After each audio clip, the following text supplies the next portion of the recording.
Selamat pagi pemirsa, seputar info kembali hadir di sela-sela aktivitas Anda.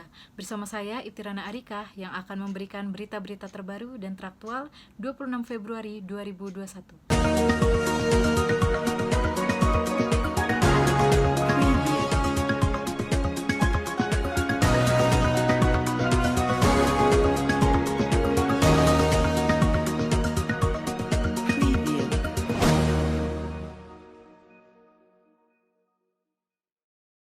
Pemirsa, pemerintah Indonesia telah melakukan berbagai upaya untuk mengatasi pandemi COVID-19, termasuk rencana penyediaan vaksin COVID-19. Sebagai bagian dari upaya tersebut, Kementerian Kesehatan dan Komite Penasehat Ahli Imunisasi Nasional dengan dukungan UNICEF dan WHO melakukan survei daring untuk memahami pandangan, persepsi, dan perhatian masyarakat terkait vaksinisasi COVID-19. Survei daring tersebut berlangsung dari tanggal 19 hingga 30 September 2020. Lebih dari 115.000 responden dari 34 provinsi dan 508 dari 514 kabupaten atau kota mengikuti survei ini.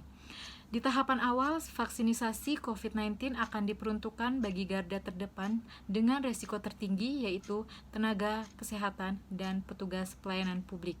Lalu, secara bertahap akan diperluas seiring dengan ketersediaan vaksin dan izinnya, yaitu penerima bantuan iuran BPJS dan kelompok masyarakat lainnya.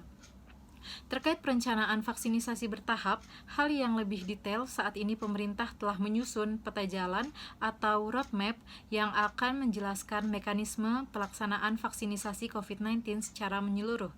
Namun, dengan keluarnya vaksin tidak serta-merta diterima oleh masyarakat karena pada dasarnya masih terdapat pro dan kontra terkait dengan sertifikat kehalalan vaksin, di mana itu sangat penting bagi masyarakat khususnya di Sumatera Barat. Responden kita kali ini yaitu para mahasiswa, karena telah tahu Kota Padang diisi oleh mayoritas mahasiswa baik yang berasal dari Sumatera Barat sendiri maupun berasal dari luar kota.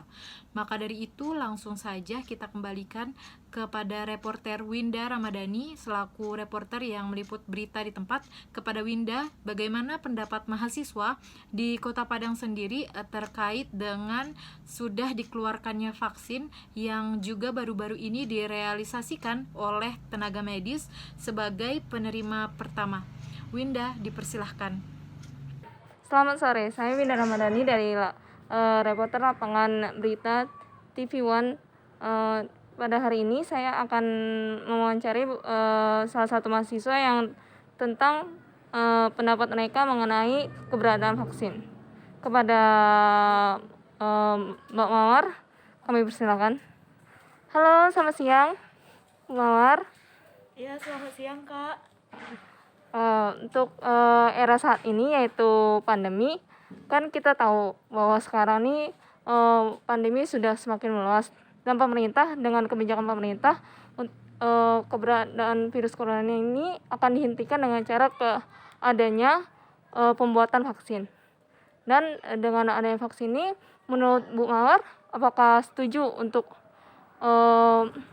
diterapkannya vaksin ini di seluruh Indonesia? Terima kasih, Kak. Saya pribadi saya tidak setuju dengan adanya vaksin. Jangankan dengan adanya vaksin corona aja saya nggak percaya, Kak. Gitu. Apalagi diterapkan di Indonesia.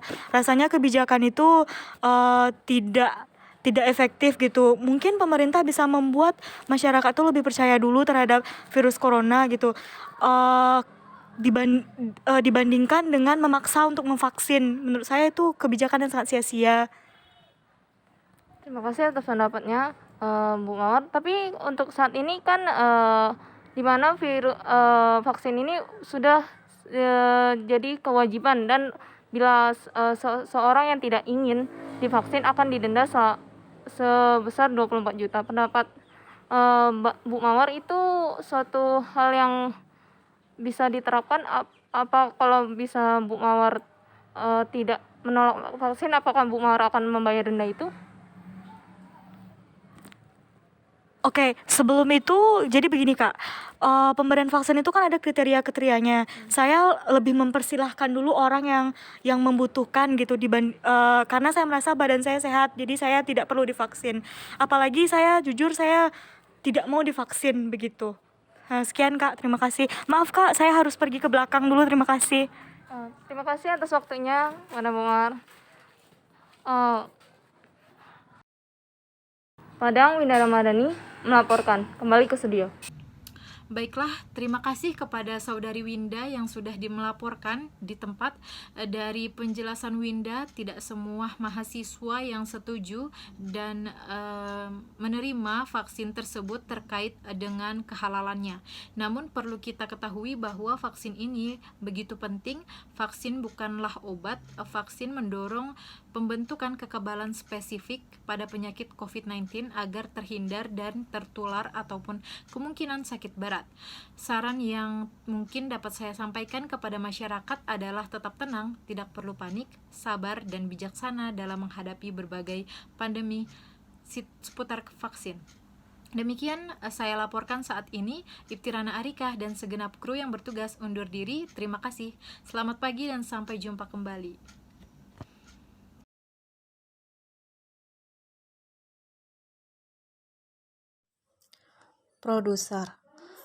Produser memiliki tanggung jawab atas isi newscast atau program berita, baik skrip, gambar, grafik, dan durasi tiap-tiap berita. Meskipun memutuskan berita apa yang ditayangkan menjadi wewenang produser eksekutif, kenyataannya produser juga sering melakukannya. Tanggung jawab yang lainnya adalah: pertama, menyusun rundown program berita yang ia tangani. Kedua, menentukan format penyajian tiap-tiap berita, VO, reader, grafik, paket, dan lain-lain. Ketiga, menentukan shot, kamera, studio, dan talent effect. Keempat, memeriksa dan menyetujui skrip berita yang masuk rundown. Yang terakhir, kadang-kadang juga menuliskan skrip berita yang tidak ditulis oleh reporter atau writer atau anchor. News anchor, yang biasa kita sebut sebagai presenter atau penyiar ini, memiliki tugas utama yaitu mengantarkan atau membacakan berita. News anchor juga mempunyai tanggung jawab ketika tidak sedang bersiaran langsung, yaitu membantu produser menyiapkan newscast atau program berita, menulis skrip berita, membaca dan mengedit skrip sebelum ditayangkan, dan juga sebagai pemandu laporan khusus. Anchor harus selalu mengembangkan profesionalitasnya, seperti menjaga penampilan dan selalu berpakaian rapi. Tidak hanya itu, anchor juga mengedit skrip yang ditulis oleh reporter dan juga melakukan riset. Pengertian reporter ialah salah satu jenis jabatan kewartawanan yang bertugas melakukan peliputan berita atau news reading di lapangan dan melaporkan kepada publik, baik dalam bentuk tulisan untuk media cetak atau dalam situs berita internet, ataupun secara lisan bila pelaporannya disampaikan melalui media elektronik, radio atau televisi. Hasil kerja reporter, baik merupakan naskah tulisan ataupun lisan, umumnya harus melalui penyuntingan redaktor atau produser berita sebelum bisa disiarkan kepada publik. News writer atau penulis berita. Menulis berita merupakan suatu upaya menyampaikan sebuah informasi maupun kabar yang mengenai sesuatu kejadian atau hal dalam bentuk tertulis. Seorang penulis berita yang baik dapat menuliskan sebuah berita dengan lengkap dan komunikatif, sehingga pembaca berita dapat memahami segala sesuatu yang disampaikan dalam berita tanpa kesulitan serta tanpa adanya kesalahan tafsir. Seorang penulis berita akan memilih mana peristiwa yang layak untuk dijadikan berita. Hal tersebut bertujuan agar apa yang dituliskan benar-benar bermanfaat bagi masyarakat maupun orang pembaca berita. Kameramen merupakan orang yang bertanggung jawab atas pengambilan gambar dan audio suatu berita yang nantinya akan diedit oleh seorang editor. Kameramen juga bertanggung jawab atas peralatan dalam pengambilan gambar seperti kamera atau alat lainnya. Editor merupakan orang yang bertanggung jawab dalam editing suatu berita agar layak untuk ditampilkan atau disiarkan. Editor yang mengedit bahan-bahan mentahan dari video berita tersebut supaya lebih menarik untuk ditampilkan.